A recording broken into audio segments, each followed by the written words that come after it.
ఏమంటున్నారు మీరు వద్దంటే మైక్ ఏమంటున్నారు మీరు అటు చెప్పినట్టు వినొద్దు సార్ జర మాదికి చూడండి సార్ అధ్యక్ష గౌరవ ముఖ్యమంత్రి గారు ప్రతిపక్ష పాత్రను మీరు బాగా నిర్వహించండి అని మాకు సలహా ఇచ్చారు సంతోషం ప్రజల తీర్పును మేము గౌరవిస్తాం ప్రజలు మిమ్మల్ని ప్రశ్నించడం కోసమే మమ్మల్ని ఇక్కడ కూర్చోబెట్టారు సో ప్రజలు మాకు ఇచ్చిన అవకాశాన్ని తప్పకుండా సద్వినియోగం చేసి మేము ప్రజల పక్షాన మేము అధికార పక్షంలో ఉన్నా ప్రతిపక్షంలో ఉన్నా డెఫినెట్గా తెలంగాణ ప్రజల పక్షాన తెలంగాణ రాష్ట్ర ప్రయోజనాల కోసం మేము పోరాడతాం అయితే గౌరవ ముఖ్యమంత్రి గారు బయట మాట్లాడినప్పుడు మీరు ఎన్ని గంటలు మాట్లాడతారో మాట్లాడండి మీ మైక్ కట్ చేయము మీరు ఎంతసేపు మాట్లాడినా శాసనసభలో అవకాశం ఇస్తాము అని బయటనేమో చెప్తా ఉన్నారు కానీ లోపలికి వస్తే మైకు రావడం కోసం అడిగి అడిగి మా గొంతులు మూగబోతున్నటువంటి పరిస్థితి ఉన్నది తప్ప మైక్ ఇచ్చే పరిస్థితి లేదు సో దయచేసి మీతో కోరేది గౌరవ ముఖ్యమంత్రి గారు చాలా విషయాలు సత్యదూరమైనటువంటి విషయాలు చెప్పారు సభ హుందాతనాన్ని తగ్గించే విధంగా మాట్లాడారు నేను ఆ విషయాలను రెక్టిఫై చేయాలి సభ రికార్డ్స్ను దాన్ని కరెక్షన్ చేయడం కోసం నేను మాట్లాడే ప్రయత్నం చేస్తా ఉన్నా ఇకపోతే అధ్యక్ష ముఖ్యమంత్రి గారికి కూడా నా సూచన ఏంటంటే వారు మాట అన్నారు నాకు ఇంత గొప్ప అవకాశం వచ్చింది చిన్న వయసులో ఎస్ మీరు వ్యంగ్యం తగ్గించుకోండి వ్యవహారం మీద దృష్టి పెట్టండి మీ మాటల్లో వ్యంగ్యం ఎక్కువైంది వ్యవహారం తక్కువైంది ఇలా మీరు ఒక ముఖ్యమంత్రిగా ఈ రాష్ట్రాన్ని బాగు చేయడం కోసం చక్కగా మాట్లాడితే తప్పకుండా మేము సహకరించడానికి సిద్ధంగా ఉన్నాం అయితే అధ్యక్ష ఈరోజు మన రాష్ట్రానికి ఒక మంచి రోజు చాలా గొప్ప దినం ఒక రకంగా చెప్పాలంటే ఈరోజు కేంద్ర ప్రభుత్వం గౌరవ పివి నరసింహారావు గారికి భారతరత్న అవార్డు ఇవ్వడం ఇది మనందరికీ కూడా గర్వకారణం అధ్యక్ష నేను మీ ద్వారా ప్రభుత్వానికి ఒక చిన్న అప్పీల్ ఏంటంటే ఇదే శాసనసభలో పివి నరసింహారావు గారికి భారతరత్న ఇవ్వాలని మనం ఏకగ్రీవ తీర్మానం చేసి పంపిస్తే ఈరోజు కేంద్ర ప్రభుత్వం వారికి భారతరత్న ఇచ్చినందుకు ఈ సభలో ఏకగ్రీవ తీర్మానం చేసి మనము కేంద్ర ప్రభుత్వానికి కృతజ్ఞత చెప్పాలి మన పివి గారి గౌరవాన్ని మనం పెంచుకోవాల్సిన అవసరం ఉంది ఎందుకంటే మీరు పివి నరసింహారావు గారిని పట్టించుకోకపోయినా పివి ఘాట్ నిర్మించాం అసెంబ్లీలో పివి చిత్రపటం పెట్టాం పివి శత జయంతి వేడుకలను ఘనంగా జరిపాం పివి గారి కూతురికి ఎమ్మెల్సీ ఇచ్చాం పివి గారికి భారతరత్న ఇవ్వాలని నినదించాం ఇవాళ అది నిజం కావడం ఇది యావత్ తెలంగాణ ప్రజలకు గర్వకారణం మీరు బేషిజాలకు పోకుండా మీ కాంగ్రెస్ పార్టీ నాయకుడు పివి గారికి భారతరత్న వచ్చింది కనుక ఇవాళ పివి గారిని అభినందిస్తూ కేంద్ర ప్రభుత్వానికి ధన్యవాదాలు తెలియజేస్తూ ఈ సభలో బేషిజాలకు పోకుండా ఏకగ్రీవ తీర్మానం చేయాలని మీ ద్వారా సభానాయకుడిని కోరుతా ఉన్నాను అధ్యక్ష ఇక రెండో విషయం అధ్యక్ష గౌరవనీయులు ముఖ్యమంత్రి గారు నన్నెవరన్నా ఎమ్మెల్యేలు గెలవడానికి వస్తే మీ పార్టీ నాయకత్వానికి నమ్మకం లేదు వాళ్ళతోని మీరు ప్రెస్ మీట్లు పెట్టించారన్నారు నమ్మకం లేని మా నాయకత్వానికి కాదు అధ్యక్ష మీ అధిష్టానానికి నమ్మకం లేదు మీరు ప్రధానమంత్రి గారిని కలవడానికి వెళ్తే మీ వెంట ఉప ముఖ్యమంత్రి గారు పంపించిన చరిత్ర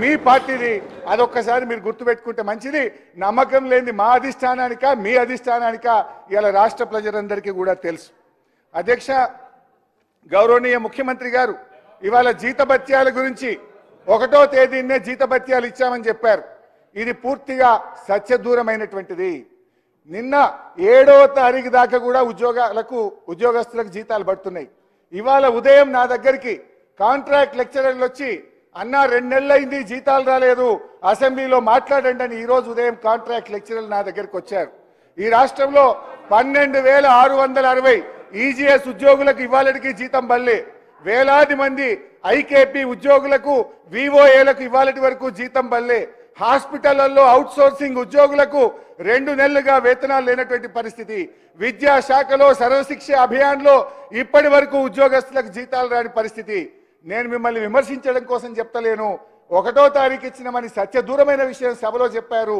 కరెక్షన్ చేసుకోండి మీరు 1వ తారీఖు ఇవ్వలేదు 6, 7వ తారీఖు దాకా ఇచ్చారు ఇంకా రానటువంటి వాళ్ళు కూడా చాలా మంది ఉద్యోగస్తులు ఈ రాష్ట్రంలో ఉన్నారు వాళ్ళకు వెంటనే జీతాలు ఇవ్వండి అని మీ ద్వారా గౌరవ ముఖ్యమంత్రి గారిని కోరుతా ఉన్నా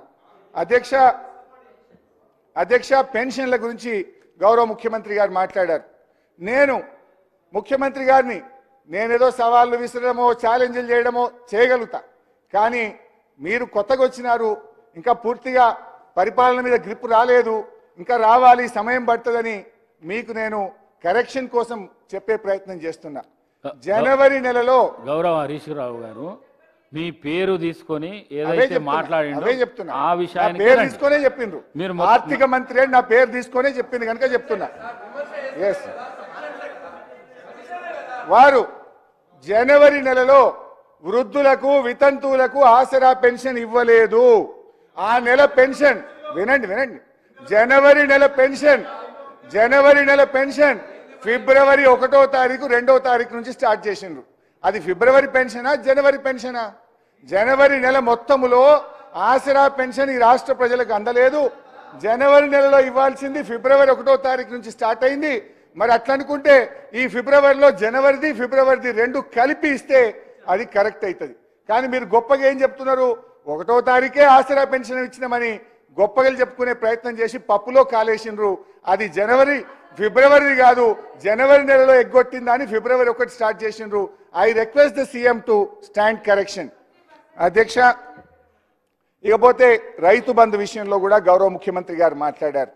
రైతు బంధు విషయంలో వారు కొన్ని సంవత్సరాలది ఉటంకించే ప్రయత్నం చేసినారు.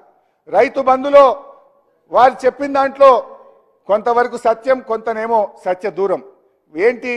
మేము చిన్న రైతులకు 7,500 కోట్లు రైతు బంధు వేయాల్సి ఉంటే దాదాపు 6,000 కోట్లు మొదటి నెల రోజుల్లోనే ఇచ్చాం.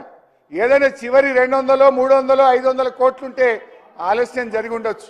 కానీ మీ హయాంలో ఇచ్చింది 200, 300 మొదలు ఇవ్వాల్సింది చాలా ఎక్కువ ఉన్నది అనేటువంటి విషయాన్ని మీ ద్వారా గౌరవ ముఖ్యమంత్రి గారి దృష్టికి తెస్తా ఉన్నాం. అధ్యక్ష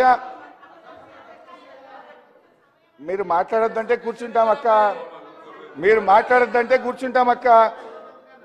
అధ్యక్ష, ముఖ్యమంత్రి గారు ప్రతిసారి నా మీద ఓ అగ్గిపెట్ట ముచ్చట తీసుకొస్తారు. ఇది ఉద్యమకారులకు తెలుస్తుంది ఆ ఆవేదన, ఆ తపన, మా తన్లాట ఆ రోజు. ఎందుకంటే మీరేనాడు అమరవీరులకు శ్రద్ధాంజలి ఘటించిన వాళ్ళు కాదు, ఏనాడు అమరవీరుల కుటుంబాలను పరామర్శించిన వాళ్ళు కారు, ఏనాడు పాడెమోసిన వాళ్ళు కారు. ఉద్యమకారుల మీద తుపాకులు పట్టుకొని పోయిన మీకు అమరవీరుల గురించో తెలంగాణ పోరాటం గురించో మీకు తెలుస్తుందని నేను అనుకోను. ఏదేమనంటే ఓ అరిగిపోయిన గ్రామ్ఫోన్ రికార్డ్ లాగా ఈ అగ్గిపెట్ట ముచ్చేట మాట్లాడు బంద్ చేయండి. అది మా ఉద్యమ స్ఫూర్తి. మేము ఆ రోజుల్లో పోరాటంలో మా ప్రయత్నాన్ని మీరు అట్లా కించపరిచో తగ్గించో రాజకీయంగా విమర్శ చేస్తామనుకుంటే అది మీ విజ్ఞతకే వదిలేస్తున్నాం. అధ్యక్ష, ఈరోజు ఎస్ఎల్బిసి టనల్ విషయంలో కోర్స్ ఇరిగేషన్ మీద డిస్కషన్ ఉంటే చాలా డీటెయిల్గా నేను మళ్ళీ వాటన్నిటికి కూడా వివరణ ఇస్తాను. అధ్యక్ష, ఎస్ఎల్బిసి టనల్ విషయంలో మొన్న ప్రెస్ కాన్ఫరెన్స్లో ఈరోజు అసెంబ్లీలో కూడా గౌరవ ముఖ్యమంత్రి గారి సభను తప్పుదో పట్టించారు. మొన్న ప్రెస్ కాన్ఫరెన్స్లో 1 కిలోమీటర్ తవ్విండ్రు 10 ఏళ్ళల్లో అని చెప్పిండ్రు. ఇవాళ అసెంబ్లీలో 1.5 కిలోమీటర్ మాత్రమే తవ్వారు ఈ 10 ఏళ్లలో అని చెప్పి ఒక తప్పుడు మాటను సభలో చెప్పి రాష్ట్ర ప్రజల్ని మీరు తప్పుదో పట్టిస్తా ఉన్నారు. 11 కిలోమీటర్లు మా హయాంలో ఎస్ఎల్బిసి టనల్ తవ్వడం జరిగింది. దయచేసి ముఖ్యమంత్రి గారు దీన్ని కరెక్షన్ చేసుకోవాలి. ఇంకోసారి మాట్లాడేటప్పుడు డబుల్ చెక్ చేసుకొని మాట్లాడండి. అది మీ పొజిషన్కు, ఆ కుర్చీకి మీకు తగదు అని చెప్పి